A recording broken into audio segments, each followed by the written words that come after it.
Hello and welcome everybody. Welcome back to Comedian MTG. My name is Ian. Today I am sharing with you the story of how I won my third time twister. That's right, everybody. This is the summation top 16 breakdown of my run at Showdown 33, the Crimson Lion kerfuffle at San Japan. As you can see, I was able to win the whole thing. Sadly, as of time of recording, EDH Top 16 doesn't have my deck list. What ended up happening was we were in a convention center because, as you can see up here, it was in San Japan, which is a big anime expo down in Texas. Shout out to the Crimson Lion folks for running a solid tournament, as they do every time I head out down there. But yeah, so sadly, the internet reception in the building was truly a marvel to get through. So I actually ended up having to directly message the head judge of the event, my deck list.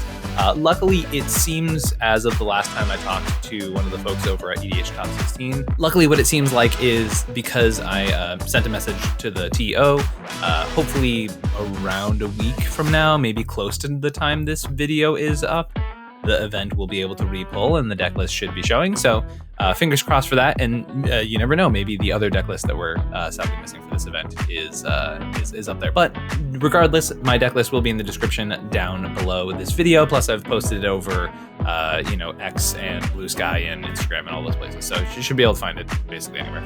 Anyways, that being said, let's go into the top 16 from this tournament and break some decks down. But before we do, remember to hit that like button, that subscribe button if you enjoy videos like this. And if you're interested in supporting the channel, check out patreon.com/comedianmtg. I made a post over on Patreon the other day basically saying, one, thank you to all the patrons because they're all amazing and they keep this show going, but also mentioning that the $25 tier specifically, I'm looking at just kind of completely scraping that tier and re-uploading it as something else to basically give everyone a little bit more resources that I can give on a consistent basis. Because at the time when I originally made that tier, it was a lot easier for me to make like little 10-minute deck checks on other things. But with the hope of jumping on to bigger projects moving forward, this is going to be something that will have to be redone. Plus, my editor is back in town. Thanks, Cal. So it'll be nice to get back on doing some YouTube shorts and stuff like that. Without any further ado, let's jump into this top 16.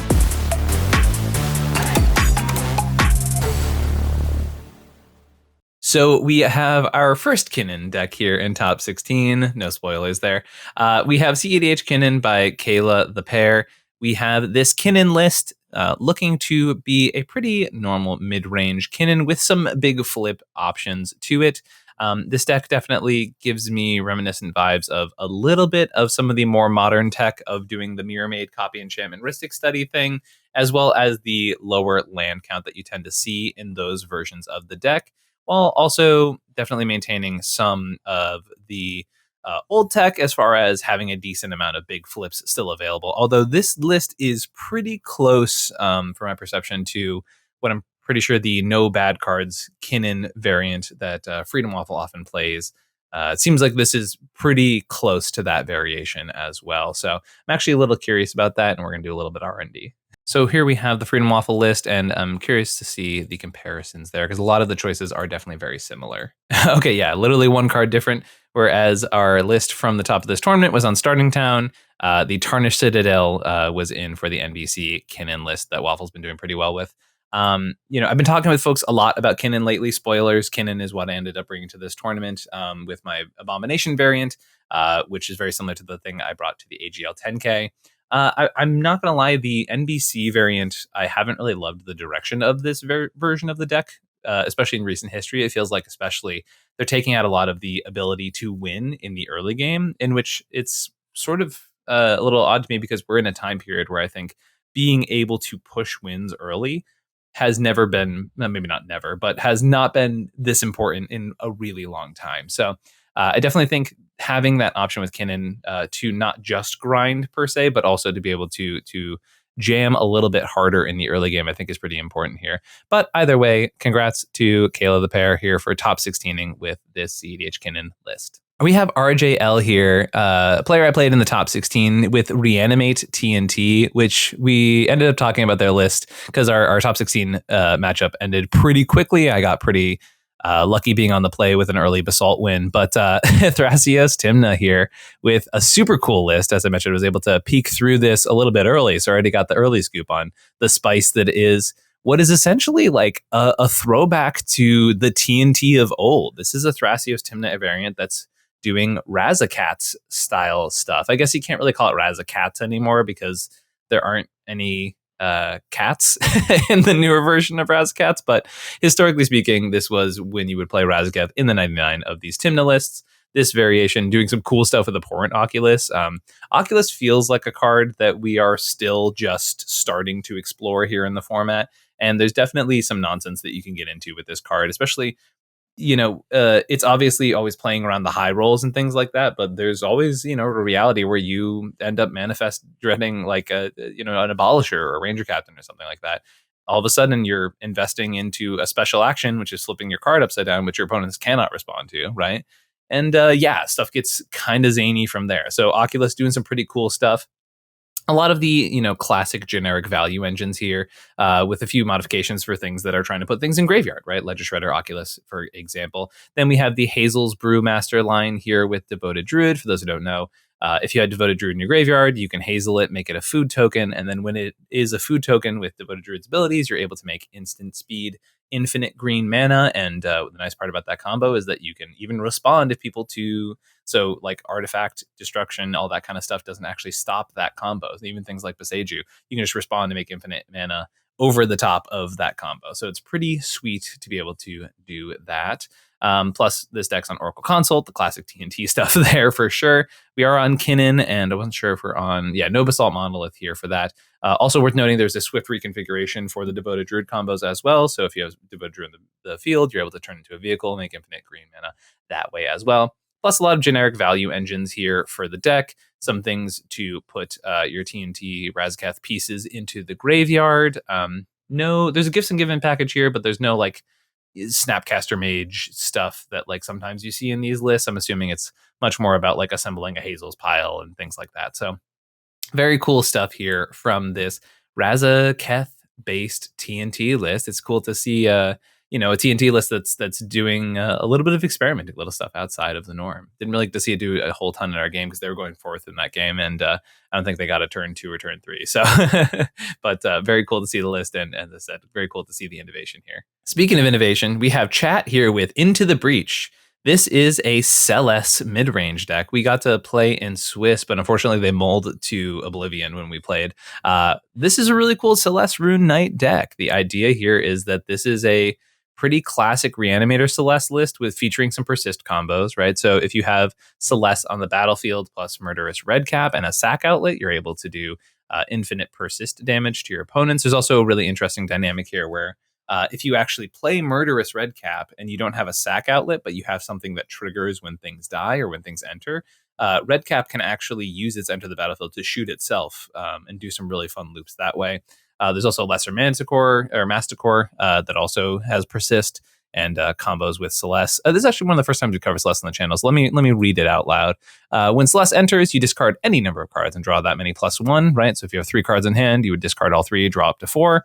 And then whenever one or more creatures you control enter, if one or more of them entered from a graveyard or was cast from a graveyard, put a 1/1 counter on each creature you control, right? So that's why those persist combos work, because the -1 counters that you normally see from persist cancel out with the +1 counters that you see with Celeste, and therefore, boom, you're able to sack those types of creatures over and over again. We also have Abdel Adrian lines here. Abdel, for those who don't know, if you reanimate it with something like Animate Dead or Necromancy, basically does a World Gorger style loop where it enters, exiles the thing reanimating it, which would put it back in the graveyard. The thing that would reanimate it comes back, and you're able to infinite flicker all of your things. At minimum, make infinite 1/1s from Abdel's ability. Maximum, sometimes you have, for example, your commander out, and you're able to rummage through your entire deck, or you have mana rocks, which you're able to make infinite mana. So it has a lot of positive progression forward. We got some sack outlets here that are going to get your opponents dead with your infinite sack combos, things like that. You got a breach line, breach with grinding station here for this deck. So some pretty cool Mardu stuff. It's been a while since we've seen Mardu kind of kicking about doing some crazy things in CEDH. So very cool to see this Mardu Celeste deck make top 16. Congrats to our pilot. Sadly, our 13th place player, their deck list was also unavailable. I'm assuming this is due to the exact same issue that I was also running into with the internet being bad in the building, and they got their deck list to the judge. But sadly, we don't have that deck list. If you are out there, Alex K, BC, let me know and feel free to submit your deck so we can talk about it at a future date. We have Vindictive here with So You Want to Be a Wizard, Harry. So Vindictive is a player that I got to play in top 16 and during Swiss. Unfortunately, once again, both in pods where we really didn't get to see a lot from them. They were fourth in a pod in which Kirik tried to win on turn 2 in Swiss, and they were in that same pod that I had the very good draw from the semifinals. So I didn't get to see a ton there. But this is Inalla mid-range, which was very funny because every time Vindictive would walk into the pod, they would be like, hey, I'm on Inalla mid-range. And everyone was like, yeah, okay, Inalla doesn't really mid-range, but sure. And then as the games progressed or as the game ended, we all took like a look at the deck. And it was very funny having played them in Swiss, seeing our opponents in the top 16 have the same reaction of like, yeah, right, Inalla mid-range. And they were like, no, I mean, actually really is Inalla mid-range. So it is featuring the Bloodline Necromancer and where is it? Ruthless Technomancer combo, one of the only ways that Inalla can win without paying Ristic Studies and things like that. Basically, you're able to get infinite hasty versions of these wizards with Inalla's ability. Obviously, it's on the classic Spellseeker combo with Inalla, going through the list like that. But as you can see, there's a lot of payoffs here. Really cool shout out to the fact that they're on Ghostly Pilfer and Psychic Frog, like classic Hashaton tech. But, Inalla is a deck that cares about things in the graveyard. So it kind of makes sense if you can gain advantage from these sort of passive bear-like creatures while also being able to then, for example, if you get stuck with something like Scholar of Ages or your Kefka or your Hoarding Broodlord in your hand, be able to pitch those pieces away and then draw them later, right? Even being able to entomb your Ruthless Necromancer and then play your Bloodline Necromancer to be able to get that combo going with only casting a single spell, right? Things like that do tend to add up pretty dang quick. So it's very cool to see that spice in here, plus the double dual caster mage tech. I don't remember the exact scenario, but one of the conversations that came up was they were able to at one point double dual caster to take a Court of Calling from another player and win the game because of it, which is pretty dang spicy. So very cool stuff here with Vindictive. Shout out to Vindictive too. We worked together quite some time ago, like when I first started coaching. So it's very cool to see them and get to play against them during the course of this tournament. Also, gotta love Talion, although I love Talion so much. It's been so not what it used to be when Mana Crypt was in the format. I do miss that card being a little bit better, but if Talion has to die for the sins of Mana Crypt, I think that's okay. Also, shout out to the Tidal Barracuda deck. I'm seeing it in more and more decks. You're going to see my deck later where I have a Dosin in. I wanted to play Tidal Barracuda, but I literally just couldn't find my copy the day before the tournament, and I didn't have enough time to come up with a proxy that I think would have been legible. So, we'll talk about my deck later, but I definitely would have been playing a Tidal Barracuda too. So it's interesting to see that card being more played. Talking about these mid-range pieces, right? On things like Reanimator Lands, Blasphemous Act, you'll see no Necro, no Nas in this variation. So as our pilot mentioned, very much a more mid-range Inalla space. Still, running a turbo amount of lands for a deck that doesn't have like that inherent card advantage in the command zone, but on gifts piles, intuition piles, right? Like definitely trying to be Grixis Wizard mid-range as opposed to, some of the Inalla decks that are much more foot on the gas. So very cool stuff here from this So You Want to Be a Wizard, Harry list. Congrats to our pilot. We have Jump Around with Ragthras Redux. This is Ragthras, and it has been reduxed.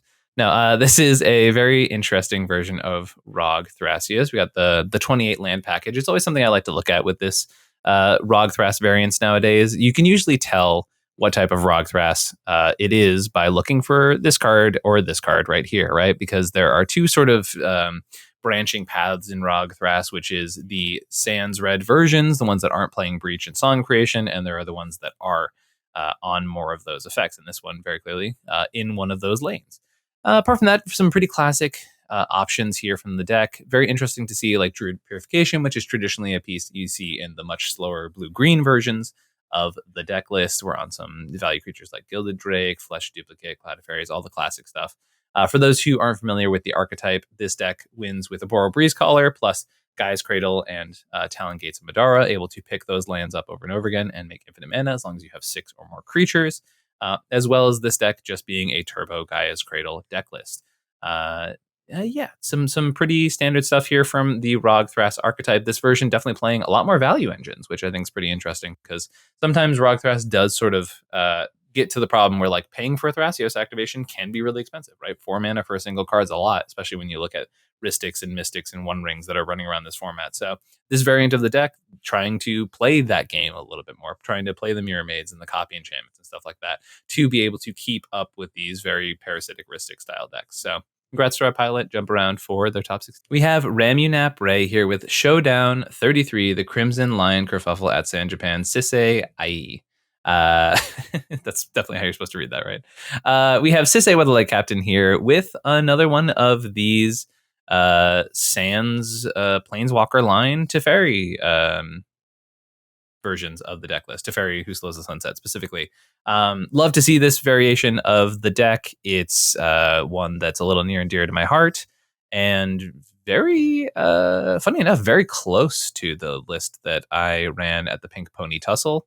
I obviously I am a big believer in this specific variation of the deck list in which you are trying to basically hybridize the traditional Sisay game plan with a little bit of good stuff, being on like Oracle Consult as a combo in the deck list, as well as a number of other, more interaction, right, compared to the historical Sisay. I'm actually super curious. This is another one I'm going to compare to the Pink Pony list I ran. Yeah, so we're definitely very close lists here. I'm on One More Dork, Eladamri's Call here, and Starting Town versus the Ancient Tomb in this variant, Deafening Silence, and the One Ring. So basically, very, very few differences here from these lists. So very, very easy to endorse the style of Sisay because it's one that I very much believe in. But for those who haven't seen like this variation, the idea is that you're trying to increase the card quality. You're either winning through doing the classic Emil Derevi Gaia's Cradle lines, or Emil Derevi and one of your Savala or Bloomtender mana dorks.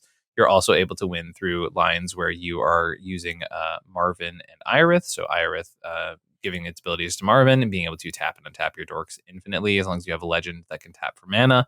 And you're able to channel those through a number of different ways, whether through drawing through your whole deck and then playing Thassa's Oracle, or from using the land Mount Doom to ping your opponents over and over again. We mentioned also once again that you're on the Oracle Consult line as the good stuff win there as well. And the idea is that with these variations, you're trying to draw more cards with Ristic and Mystic and actually be able to play the 5-color value game as well as you can play the Sisay game, which is a fantastic ability to pivot between those two plans. So I definitely love this version quite a lot. If you want to hear me rant about this specific style of Sisay, you can check out my breakdown from the Pink Pony Tussle where I went undefeated with that deck. All right, we have the first of the blue farms in this tournament.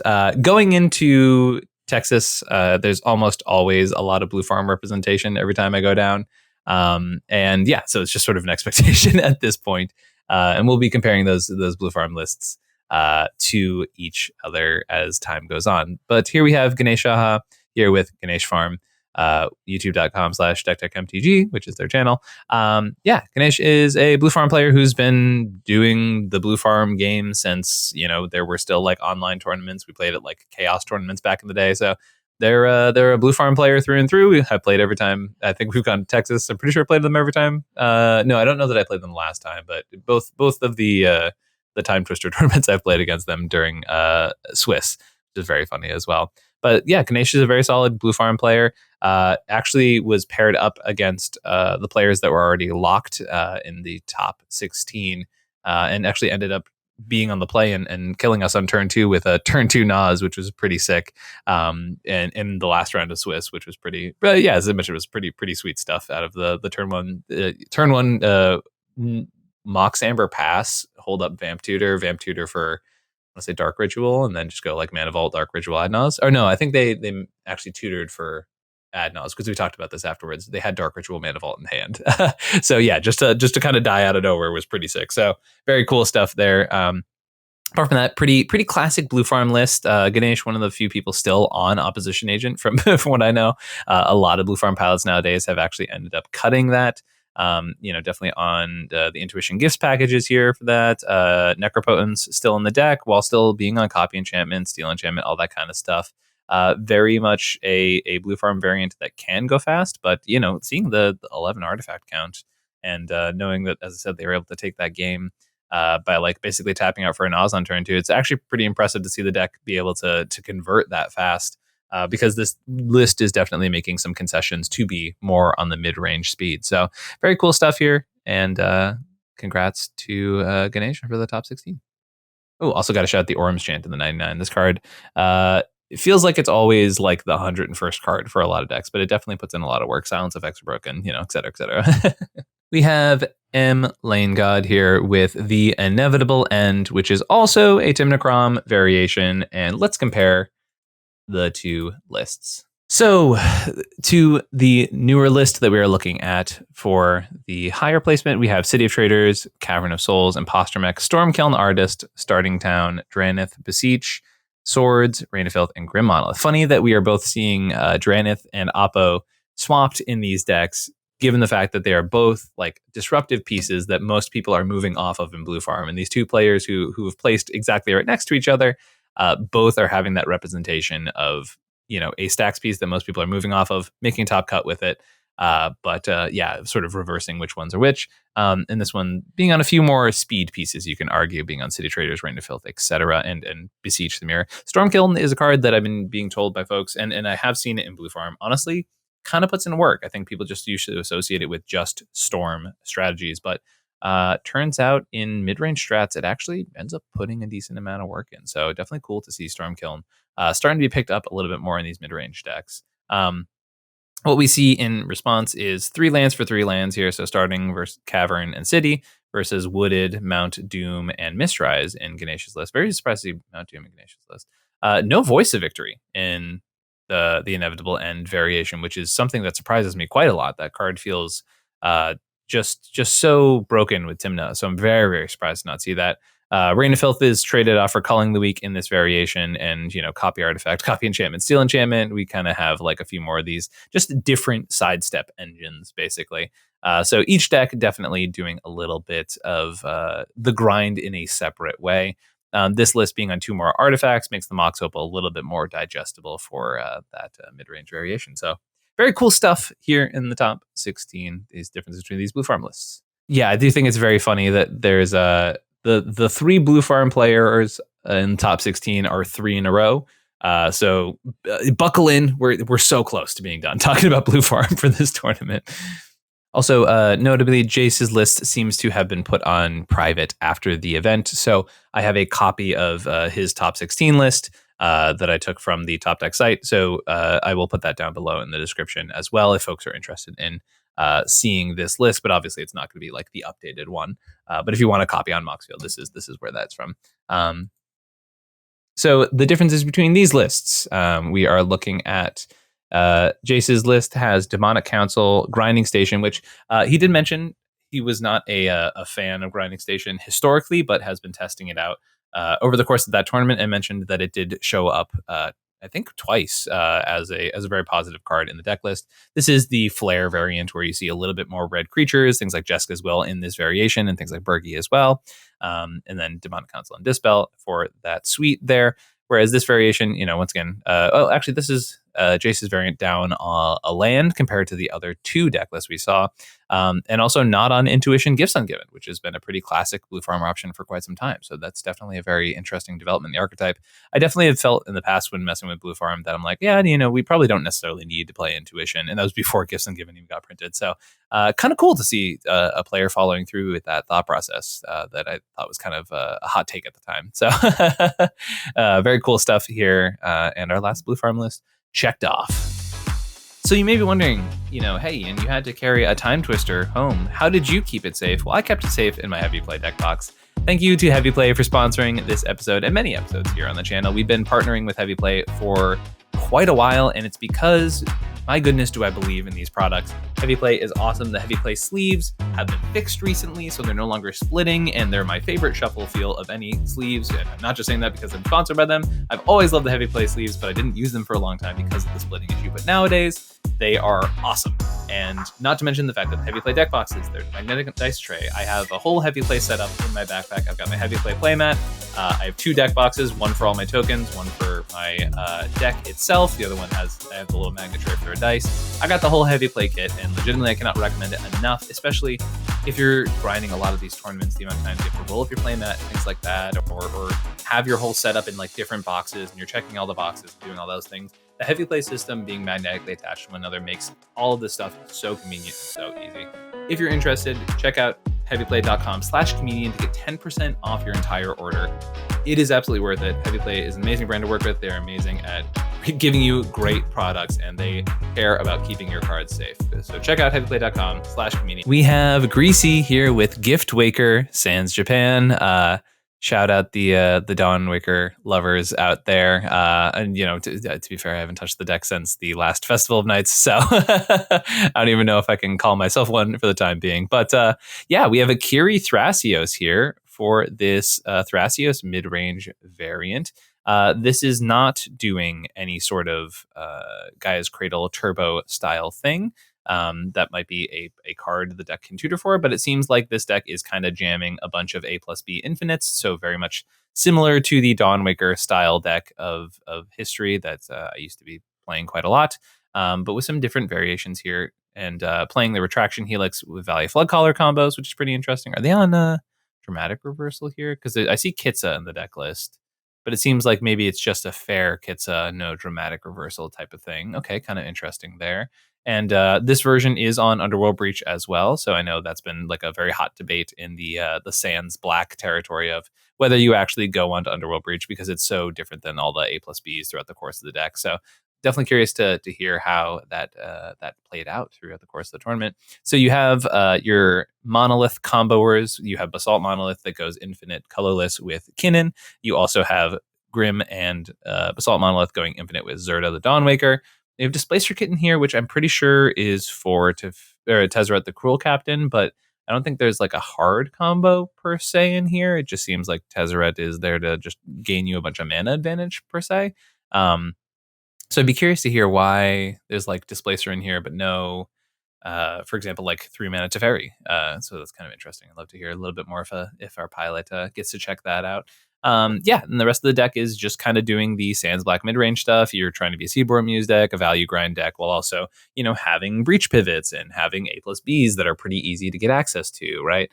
So there's a lot of combos in this deck. It's very much like a combo first, ask questions later type of Thrasios deck, which, as someone who used to play this deck quite a lot and has, like a probably several hundred games on Thrasios plus red-white partner combinations, it touches me to see this deck kind of still doing stuff. So major shout out to Greasy for this one.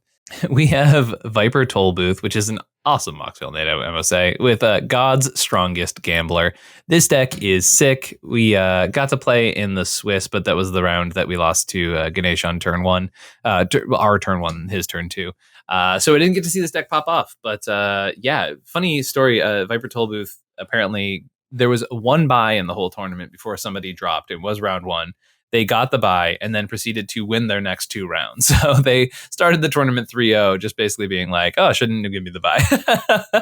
Which is pretty sweet. They ended Swiss with 16 points on a 5-rounder. So yeah, hell yeah.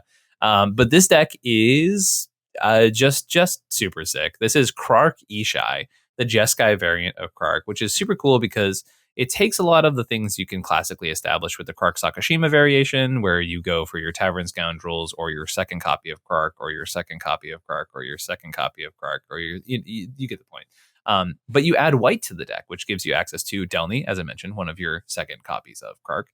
You give up Sakashima in the zone, but I think like this variation's hot because you can do things like have Intuition and Gifts Ungiven for Underworld Breach. Although there is no Intuition in this deck, just Gifts Ungiven. Good to know. But yeah, you are able to basically pivot into a full Jeskai Breach deck if, for example, which is known to happen if they target your Krark and don't let you make a bunch of copies of Krark, which is understandable. Your opponents are probably smart in doing so. You have this backup line that's completely agnostic of the zone, which I think is really, really cool. And then if they let you do Krark stuff, you just play a bunch of spells and you flip a bunch and you kill your opponents pretty dead. So yeah, very cool. This is like probably the Krark variation that makes me want to play the deck the most right now in the metagame. I think the Jeskai version, just like one, getting access to like, Silence and Enlightened Tutor and like all of these amazing cards. Yeah, Silence Orum's Chant, like multiple silences on the stack is so hard to beat. It's so crazy. But yeah, it's super spicy to see this Kark variation here, and yeah, definitely very very cool deck list here, able to make the top 16. Not every day you can say Ishai Kark makes the top 16 of a over a 100 person CEDH tournament. So congrats to Viper Tollbooth on this top placement. You know, the call has been out there and y'all have been answering. Tales of Adventure Magic, ToaMagic.com is one of the best places to get your Magic singles. They have insanely fast shipping. They have an availability that will make most CEDH players ecstatically happy because they have those reserve list cards you're looking for. They have large inventories for those things. And they not only have that, but they have those bling options if that is what you want here. There's a reason they say Eternal lives here at ToaMagic.com, and it's because they have a crazy inventory and crazy selection and insanely fast shipping. Or if you want to pick up your cards at an event that Toa Magic will be at, you can actually order things online and have it ready to be picked up at the booth at location. And if you use code Comedian, you can get 5% off your order. Shout out to, had some folks walk over to me at Steel City. They walked over and they said, hey, by the way, I used your code and gave me a high five walking back from the Toa booth, which was absolutely hilarious. But yeah, ToaMagic.com, an amazing place to get your Magic singles now. I've heard nothing but amazing reviews from all the folks in the community who've been ordering cards from them. I've also had great opportunities to trade in some cards and do that as well. Yeah, Toa Magic's been an awesome sponsor. They give you great products at a great price and super fast shipping. So check out ToaMagic.com for all your singles. Before we get into the top 4, I want to remind you that we do coaching here on Comedian MTG. So if you're looking to take your CEDH game up to the next level, you can find me at comedianmtg@gmail.com or any of the places in the link tree down below. I have one of the longest storied careers of success here in CEDH, being one of the top players for years on end, as well as more success on different decks and different archetypes than any other player. So if you're interested in taking that next level up, you can feel free to contact me. And we'll be talking about one of my clients pretty soon, which is super cool. And I'm going to wait to geek out about it. But let's just say I am very proud coach as of right now. Let's go into our top 4. We have OG Starburst here with No One, Nobody Can Stop Me, duplicated by from Sprayden. I believe this is legitimately a full copy of one of their locals deck lists in this Atali variation. But OG Starburst is a player who consistently does well down in the South in the Texas scene, especially traditionally playing blue farm, but occasionally, stepping out of that comfortable bubble and playing decks like Atali. So yeah, able to make top 4 with this Atali variation. One of the funniest stories from this is that they were actually able to make top 16 with 2 wins and a couple draws. And their wins in Swiss were both turn 1 wins with this deck, which is absolutely insane and like just the most Atali shit in the entire world. To be like, yeah, I only won 2 games, but it was on turn 1. It's just like, okay, sure, yeah, Atali just, that's the most, yeah, just all the biggest Atali energy. And then obviously their top 16 game, they won very long into the game. So I think that was actually the longest top 16 game that was played, and it was won by Atali, which is pretty dang sick. Yeah, Sterling here with this Atali Primal Conquer list. For those who don't know, Atali's objective is to cast and copy your commander. That's most of it. TBH. You are occasionally trying to get Squee food chain things set up to go infinite that way, but also just manual Atali stuff can happen just as well. You have a lot of things in this deck that are meant to copy it. This version is actually kind of interesting because it's playing a few more mid-rangey pieces, right? Things like Sowing Myco Spawn, which is usually a bit slower for some Atali lists. So this deck maybe having a little bit more mid-range heft behind it, which is kind of cool. Wild Canter, one of the debated pieces in some Atali lists. Also, this version, I like seeing them on a backup win condition because Rionia is one of the most played cards in any Atali list ever because frankly, it's just so not okay with Atali in the best way. Like, it's so busted. So it's cool to see FOMO here because FOMO and Rionia gives you near infinite combats, but not technically near infinite because you're rummaging through your deck the entire time. And so like there is a certain amount of them, but usually, you get something like, 70 combats or something like that. So usually pretty easy to win with 70 combats, some would argue. But cool stuff here from the FOMO Rionia combo, something I've been thinking about playing in my own Atali lists as well. A number of different ways to copy Atali. Love seeing the Wander Archaic tech. I think it's just like supposed to be an Atali. Devastating Onslaught, a little bit surprising to see here. I know that one's been really hotly debated in the Atali community because it's a copier for Atali that can scale really well, but at the same time, it it's the worst one to hit off an Atali trigger because X will be 0, and therefore you will actually not get any copies of Atali off of that. So I know a number of pilots, myself included, weren't really thinking of putting this in the deck. So cool to see it in this version of the deck list. A bunch of artifacts to ramp stuff out. Fire Crystal here just to reduce Atali costs. And, hey, sometimes you got to pay 6 mana for a copy of Atali, and that's okay. So very cool stuff. Oh, Cream of the Crop. Got to shout that spice out for sure. Whenever creature enters, you can look at the top X cards where it's its power. So for Atali, you can, look 7 deep. If you do, you can put 1 card on the top and the rest of your library in order. Usually, if you have Cream of the Crop and Atali, you are probably going to win that game because for every trigger you have of Atali, every copy you have of Atali, you're able to look at the top 7, put the best card on top of your library, usually some sort of way to copy Atali, historically speaking, or like a food chain or something stupid like that. So very cool to see Cream of the Crop in this version of the deck. I know it's been debated for a long time as well with a lot of pilots, but I haven't seen any Cream of the Crop list top yet. So very cool to see that here in this Atali list. Shout out to the Panharmonicon and is there Roaming Throne in this version? No Roaming Throne, which is kind of interesting. Because I feel like a lot of folks are leaning towards the Roaming Throne aspect just because creatures are a lot easier to stick in the format nowadays. Congrats to OG Starburst on their top 4. So we have Swordfish 80 here with Kinnan Liked Anime. This is a super cool moment here because Swordfish 80 has been someone who has been working with me for the better part of this year, and they've been playing CEDH for just a little over a year. And we started working together on their Kinnan list quite some time ago, and they frequently do gameplay coaching with me. And it was really funny because we did a coaching session in preparation for this event, and they had mulled to 4 in like a number of games leading up to this tournament, and they had mentioned that kept happening to them at Steel City too. And I said, hey, let's get a one-on-one on the books. I'd love to just go over the deck with you and like make sure, because like I don't want you to like, I think like seeing Swordfish play throughout the year, I was like, you've gotten so much better. Like, I don't want you to just mull into oblivion and not be able to play the game. And they went into the finals with a 4-1-1 record, absolutely killing it with Kinnan. So yeah, they have a sort of a hybrid Kinnan list, right? Like it does have some aspects of the big flip things. Not quite doing what Freedom Waffles list is doing, is like cutting a lot of the win conditions, right? So still on Trophy Mage, still on Treasure Vault in the mana base, all that kind of stuff. So definitely a bit of a hybridization of like some of the more modern Kinnan lists, which, like, as I mentioned, is still doing some of the copy artifact stuff, right? But like more mirror made copy artifact, not copy enchantment, all that kind of stuff, which is something we talked about quite a lot. We were both on Scour for Scrap. Big shout out for that. But yeah, our lists are like very similar, but also very different because they're doing much more of the big flip stuff than I am. And we'll talk about my list in a little bit. But yeah, it was very, very cool. We were the first 2 also to finish our top 16 matches. It was funny. We also ended Swiss with the same 3-1-1 record. Then both were the first to end our top 16 matches. And it was just, yeah, I mean, awesome to see. Which is also funny if you look at the next 2 decks. We have Atali and Ragside were the other 2 decks in the top 16, and they took the longer times out of the 4 matches, which is pretty funny. But yeah, being able to go into the finals with a 4-1-1 record, the same as a client of mine, was awesome. I love coaching, and this is legitimately like one of those moments where you get as a coach where you just are so proud of someone you work with who has like grown a ton over the past year. So yeah, my major shout out to Swordfish 80. Yeah, proud coach moment. You absolutely killed it over the course of the tournament.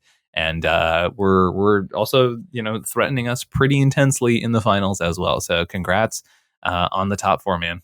We have Taco Bell Piglet here with still slower than the Wizards of the Coast release schedule. It's pretty funny. So Taco Bell Piglet is a player who I believe I've talked about before on the channel. They're actually traditionally known for being a Sisay pilot.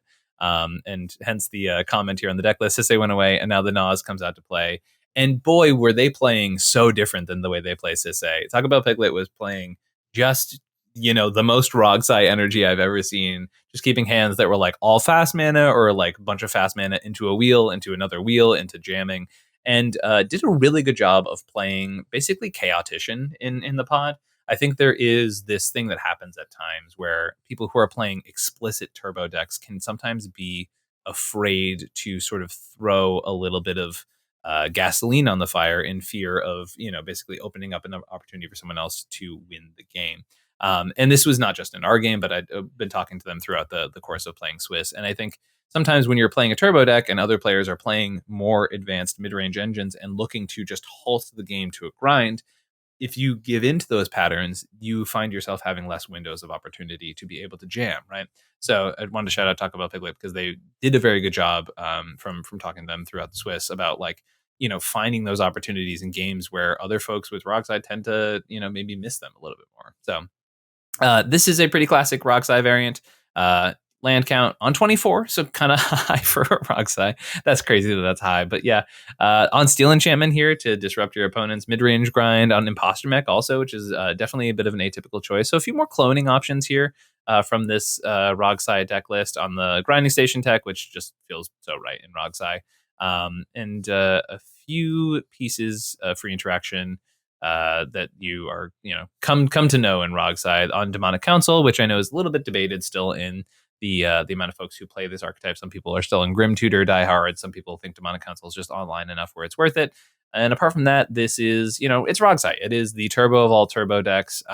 Notably, this variation on Necropotence and not Necrodominance, which I could not agree with more. I think Necropotence is so blatantly powerful right now in the metagame, and Necrodominance comes with so many little asterisks on it that it bums me out, man. So cool to see this variation of the deck list on those effects as well. I also in the triple wheel variant, which makes sense if you knew how aggressively they were wheeling over the course of a lot of these games, makes a lot of sense there for sure. So congrats to Taco Bell Piglet on your second place. We got a really cool sponsor for today's episode. Let's shout out SNOWBALL. So SNOWBALL is an artist here in the CEDH community who is a CEDH player himself and has a super cool Etsy store if you're interested in playmats or tokens, anything like that.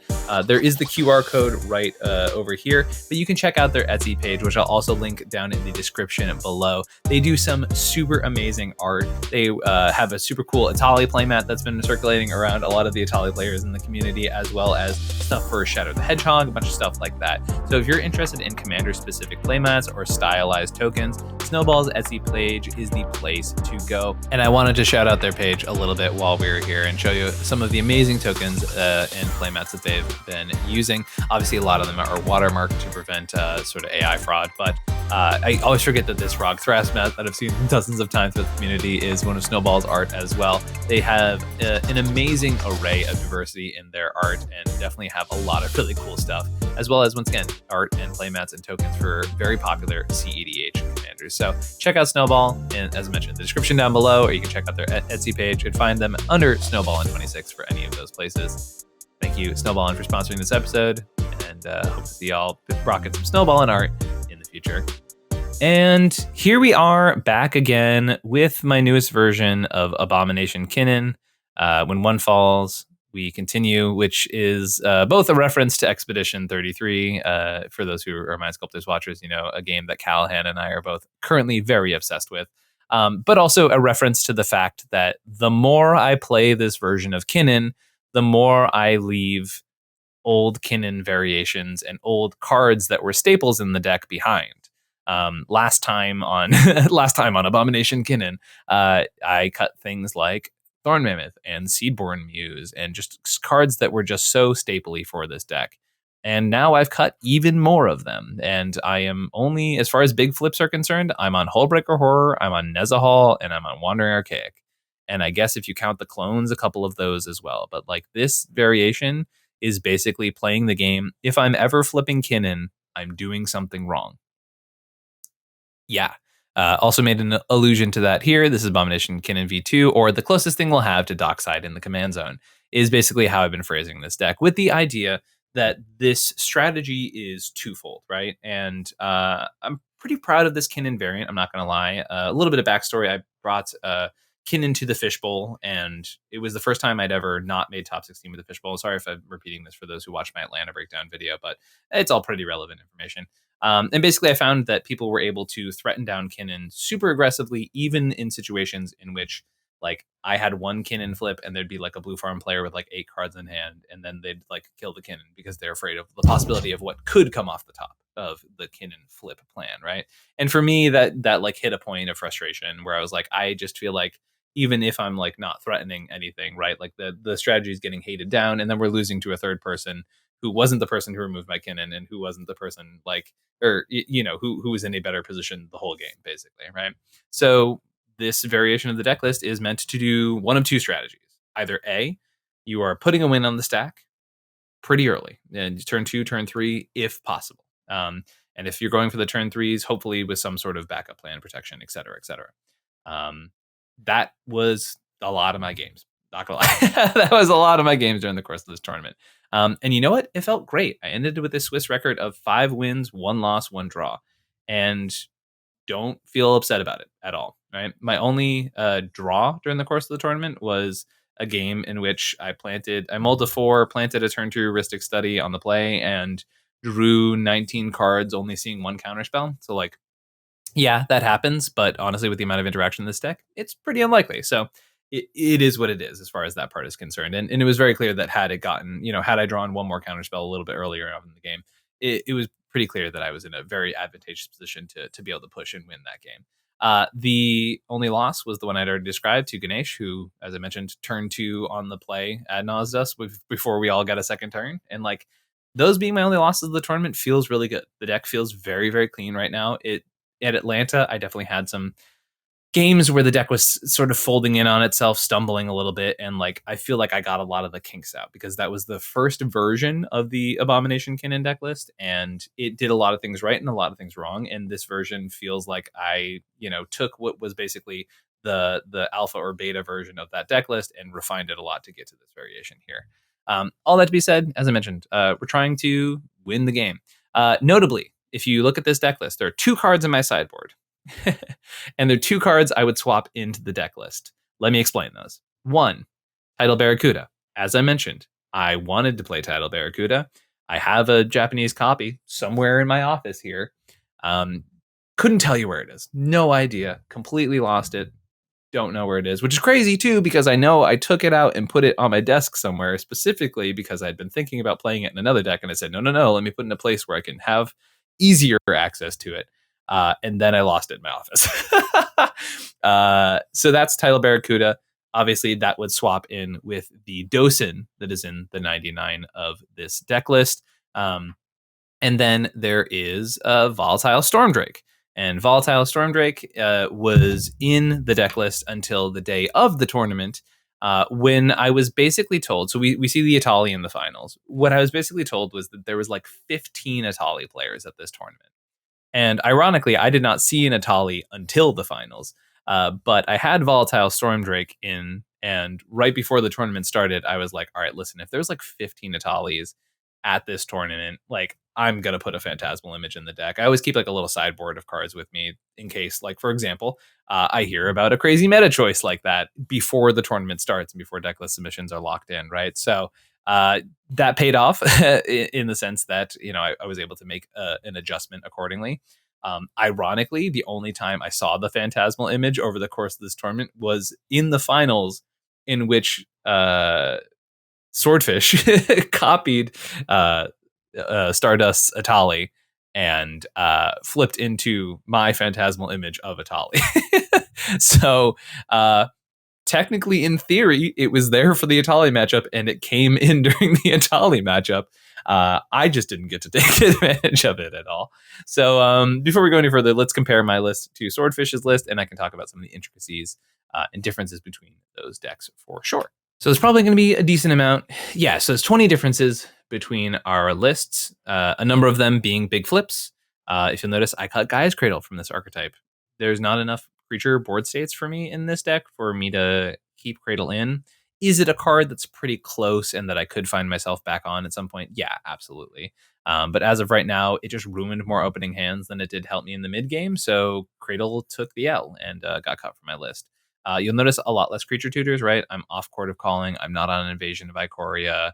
I'm also not on an Enduring Vitality, right? Like, I can't stress enough that big mana is not a plan for this deck list, right? Apart from the, giving double mana to things that we would already be playing, right? Simic Signet, Soul Ring, et cetera, et cetera. Like, all the classic artifact acceleration is going to be present in the Abomination list and not present in, is not present in the Abomination list, but will be present in other Kinnan lists, right? That are at least leaning into the big flip plan somewhat, whereas my plan not at all. Dramatic Reversal was one of the last minute cuts.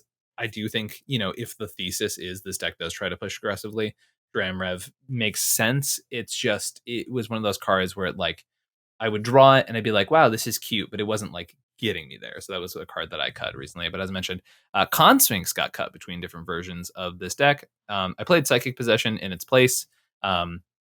Psychic Possession is a card I played in multiple decks now. I still haven't seen it during the course of a tournament. We played one pickup game where I Psychic Possession somebody and they played a Necropotence, and then I didn't get any draws off of it. And then we died that turn, I think. So I guess that's the only time it showed up. In theory, I still kind of believe in the card. It just hasn't come up yet. So, it is what it is. But that's what the Consphinx got switched out for. I've been off Tides About Tyrant in both versions of Abomination Kinnan. As I mentioned, I don't want to flip. And Hullbreaker Horror is such a good card that it's worth kind of giving into that at least. Whereas, Tides About Tyrant's significantly clunkier, doesn't have flash, et cetera, et cetera. So, yeah, definitely a product of that plan. And then Bloom Tender is out for Devoted Druid in my variation list. Force of Negations also out for some more proactive counter spells that can counter stuff on my turn, as opposed to Force of Negation. I mentioned this when I broke down Kefka. I'm on Misdirection in that spot instead, and I guess you can look at Daze also as potentially an option there. And then the cards that I am playing that you don't see in Swordfish's variation, right? So Devoted Druid plus Machine God's Effigy. As I mentioned during the Atlanta breakdown, I have yet to actually win with this combo. Same thing for this tournament. That being said, Devoted Druid at one point enabled me to be able to make 4 mana the turn after it came down. And that was kind of enough. It died to a Bowmasters immediately afterwards, right? So I didn't get to play around any of that stuff. But, hey, I'm still testing it. Machine God's Effigy is a good enough card that it's fine with me. Same thing with Devoted Druid. If I never win with those combos, I'm still kind of okay with it. Yes, Devoted Druid doesn't live a turn cycle almost every single time. And it is to the point where it is comedically consistent in that sense. I was joking about it literally in the only Swiss round where I was able to resolve a Devoted Druid with my opponents. And I was joking about how it's never survived. I untapped it. I made 2 mana, or I made 4 mana with it. And then it died to a Bowmasters immediately afterwards. Right. So it is what it is. Yeah, I'm on Daze. I've been on Daze lately because Daze is a card that's been performing really well for me. Especially in some of the crunchier mid-range games, you end up in some pretty deep counterspell fights from time to time, and everyone's got a Ristic and a Mystic, and the thing that becomes the choke point is almost always the mana, and then Daze is good at that. Plus, Daze is good if you are trying to, for example, win the early game, right? Turn 2, turn 3. So both modes that I'm trying to focus on with this version of Abomination Kinnan, Daze works in, right? So for me, it makes a lot of sense to have there. Minamo finally jumped back into the deck list because, we're on One Ring, we're on stuff like that. Is it going to show up in 99% of games? No, probably not at all, right? But heck it. Apple of Eden, I know, is going to be one that I'm going to get a lot of questions on. I have not played this since the Invitational last year in any deck. Last time I played it was on Kinnan. It won me 1 game in the Invitational, and then I never saw it again. Apple of Eden, for me, is a really interesting tech piece. So I was basically experimenting with the deck list, and to be clear, Apple of Eden did not come up over the course of this tournament, but I'm going to explain my thinking of including the card in the first place, because obviously it's a very atypical tech choice. But I was experimenting with putting in Agatha's Soul Cauldron in Kinnan, and every time I would goldfish the deck, I was like, man, Agatha's would do literally nothing in any of these games. It just did not come up in any of my goldfishes. And yes, you can argue that part of the thing that makes Agatha's good is that, it's a breach sniper. It's a piece that allows you to take a ranger captain, but those all felt like high rolls to me, right? Things going exactly right. Whereas my thought process was Apple of Eden is a card that if I have a bunch of mana and nothing to do, I actually feel pretty okay about sticking an apple and then potentially winning by stealing somebody's hand. If I'm playing a more aggressive game plan, I like the idea that I can play Apple and then crack it and then take someone's hand. And even if I don't cast any of their spells, I'm able to still potentially put a win on the stack with one less person having a hand. The other thing is, if you notice on Apple of Eden, let me read it for those who haven't seen it before. So pay 4 life, tap, sack it, look at target opponent's hand and exile those cards face down. You may play those cards this turn, and mana of any type can be spent to cast them. Until the end of the turn, whenever you play a land or cast a spell this way, its owner draws a card, and at the beginning of the next end step, return the exiled cards to their owner's hand, activate only as a sorcery. So the important line of text there's a lot of important lines of text, but It's you may play those cards this turn, and mana of any type can be spent to cast them.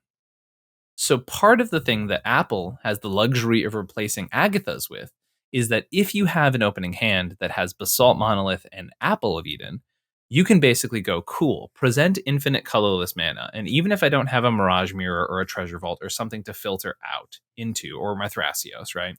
I can hypothetically play Apple of Eden with the infinite colorless mana and then choose an opponent and basically say, I'm going to take the educated risk that if I steal someone's hand, I should be able to, with perfect color fixing and infinite colorless mana, be able to string together a win.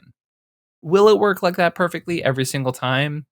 Probably not. Who's to say, right? But with the fact that it's a piece that gives you card advantage, it's a piece that allows you to potentially win games that you might be even out of, right? If there's someone 15, 20 cards in hand, they're doing a heuristic study, grindy nonsense, right? It does the Emrakul thing. It allows you to go like, cool, mine, right?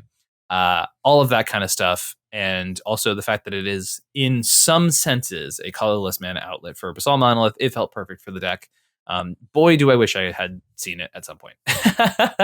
Polywog's in there. Yeah, as I mentioned, there's two modes to this deck. You're either drawing cards or you're trying to win the game early. This is the drawing the cards mode. I think it is not clunky with Kinnan in the game plan. Also, you're on 2 Gilded Drake effects, right? So if you have 4 mana on turn 2, which is pretty reasonable in this deck, very often you can basically go like Polywog Drake or Polywog Kinnan, something like that, to be able to level it up almost immediately. And then when Polywog is leveled up at least once immediately, even though we're not doing the big flips plan, it's a good card advantage engine. So decently happy with Polywog Prodigy. Nothing super crazy to say in either direction of it, but like happy with it for sure. Stock up. I've been such a stock up defender lately, and it feels great. You could argue that I'm high rolling on stock up a lot. There's probably an argument there for that. But in both tournaments I've taken Abomination Kinnan in, there has been a situation in which I have had infinite mana off Basalt Monolith and only one more source of colored mana, which is exactly enough to play stock up. And I basically take the gamble of, if my Basalt Monolith resolves and I resolve stock up, I'm hoping that in the top 5 cards, I can win the game. And both times I've done this in a tournament, I have won the game. And it is important to think about like the fact that, for example, like with infinite colorless mana, if you draw, like you're like, oh no, I'm choked out on pips or whatever, right? Like every talisman, every Simic Signet, everything like that gives you 2 pips with Kinnan, right? So like there's a lot of practicality that goes into the stock up plan here for this.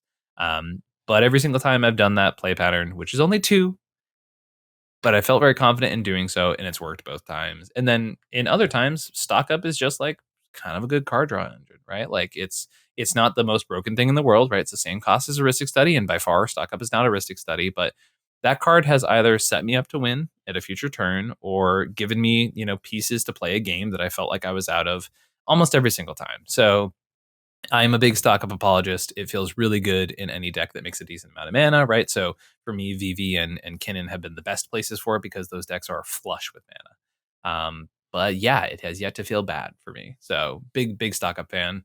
Spellskite, I'm a diehard. I'll play this every day until the day I die. Colossal Sky Turtle, very similar. And to be clear, I'm being dramatic about Spellskite, but like in Kinnan specifically, like the fact that it protects Basalt Monolith, it protects Kinnan, it's kind of hard to argue with that. And sometimes you're in situations where like the only things that are going to stop you are Otawara and Boseiju, and like counter spells aren't. And Spellskite's really good at that purpose, right? It's your thing to go finale for 2 for protection for, right? And which comes up all the time. Like I can't tell you how many times I've used a creature shooter to get Spellskite to protect a win. In the same way you would a Grand Abolisher, right? Colossal Sky Turtle is awesome. It's removal, it's bouncing your own stuff if you need to, it's recursion, et cetera, et cetera. And Sylvan Library, I, once again, an apologist for a boomer card, but hey, I'm here. I'm going to play it. It is what it is. Yeah, let me know what y'all think. I really don't know that I'm ever going to go back to big/medium flip Kinnan, to be honest. After playing Abomination Kinnan, this deck plays so clean. And obviously, I say this now, and the meta is going to shift at some point, and things will change. But for the time being, I'm really, really enjoying this specific version of Kinnan. And yeah, it feels really good and really clean. Obviously, played the deck twice. got top 4 with it in a larger tournament, almost 100-person tournament, and now won the next 100-person tournament I was able to go to with this deck list. It feels really clean. I love the fact that you can play the mid-range game so well, but you're also just able to be like, hey, turn 3, make them have it, or turn 2, make them have it. And it feels really, really good in that aspect. And it feels like one of those Kinnan decks where if you lose Kinnan, it's not like your entire glass, tower crumbles to the ground, right? It actually has dynamic play through different situations. So all that being said, and I will throw out there too that like, when you're playing the more aggressive plan for the deck, like you do have to read your windows really well. I will throw that out there. It's not like the games just like fall into your hands, right? You do have to find when it is and is not good to be able to win those games. But with all that being said, I'm really enjoying this version of Kinnan. It kind of sparks joy again for me with Kinnan because, there was a period of time where I just felt like the deck was more frustrating than it was fun. And obviously, I like winning. So, like, that part does feel good. But it does feel like Kinnan feels very broken with this deck. And very, very happy to be playing Abomination Kinnan version 2.0. Also, before I wanted to wrap up this video, I want to shout out some events I'm going to be at in the near future. There's a decent amount of them, so we're going to talk about this really quick. But yeah, come find me at any of the places. The next couple months, I think a lot of people assume Steel City would be the end, and we're going to slow things down a little bit. But honestly, there's so many great events. Not to mention, we're going back to the West Coast. We're going to be at the next Fishbowl. I mentioned that last one earlier in this video, but we're going to be out in California. The TC's Rockets and Playing with Power collaboration event. Major shout out to Hire, who puts in a ton of work to get these events going, as well as the folks over at TC's Rockets. The Fishbowl 6 is going to be awesome. There's a scaling prize depending on attendance. Last time it broke the record for largest tournament ever, or at least came very close to it. I don't remember off the top of my head. And this time around, it's got a pretty high number of 500 to beat, but it'll be pretty sweet to see. Speaking of people who have the record for the largest tournament ever, next tournament I will be at time-wise is going to be the Wilkes-Barre Beatdown. So for those who don't know, one of the hosts of Excalibur events, the people who ran Steel City, is also the person who's been running Festival of Nights for a while and a number of events out in Wilkes-Barre, Pennsylvania. That is going to be September 20th and 21st down in the Wyoming Valley Mall where the Sword in the Stone shop is. So there's a $5,000 CEDH event that'll be going down that weekend as well. All of these events I will be leaving links down in the description of because, hey, these events are going to be popping over the next couple months. Next, we're going to talk about the Cookout.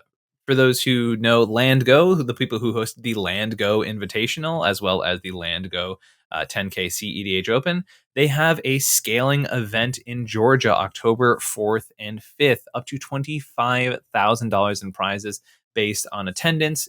I believe it's like a 15 to 20 to 10,000 to 15,000 to 20,000 to 25,000, depending on folks who show up and attend this event. Land Go has been absolutely killing it in the game lately, and it's super cool to see. Now we have a bunch of these really solid tournament groups, right? We have the TC's Rockets folks running another Fishbowl. We've got Land Go, and we've got the Excalibur event. So major CEDH tournaments coming up. Check out the Cookout. It's going to be a sweet event. I will be there down in Georgia, ready to try and take the whole thing home. So shout out to Land Go for throwing another Cookout. And finally, if you are interested in another major Excalibur event, right? We just had one major Excalibur event with Steel City. We have the Frenzy at the Falls, which is their sequel event. This is super cool to be able to talk about. It is going to be the end of November, so you got a little bit more time to prep for this one compared to some of the other ones, which are moving towards the end of this month and start of next month. But right now, we are talking about the Frenzy at the Falls. This tournament can go up to $25,000 as well, depending on attendance. It will be the end of November for this tournament, and it's going to be up and, as you can guess, by Niagara Falls in New York. So some pretty sweet stuff. I've also been sort of informed by the TO that there's going to be, first of all, it's going to be a large scale event, right? Some of these other events are just, the tournament itself, right? This is going to be a lot like Steel City, where there's a lot of other things going on. There's creator showcase events. There's going to be meet and greets. There's going to be a bunch of different vendors, a bunch of different side events, all that kind of stuff. So the Frenzy at the Falls is going to be a great and spectacular CEDH tournament, another big event run on by the Excalibur folks. So yeah, boy, there's a lot of stuff going on. I'm probably going to make a short about all of these too. But yeah, there's a lot of really cool CEDH tournaments that are on the horizon. If you're interested about any of these, they're going to be in the description down below. You got November 28th through 30th for Frenzy at the Falls. You got the Cookout on October 4th through 5th. You got the Wilkes-Barre Beatdown on September 20th and 21st, and you got the Fish Bowl on the end of October 25th and 26th. There's a lot of amazing CEDH tournaments coming up. I'm excited to see you all at these events.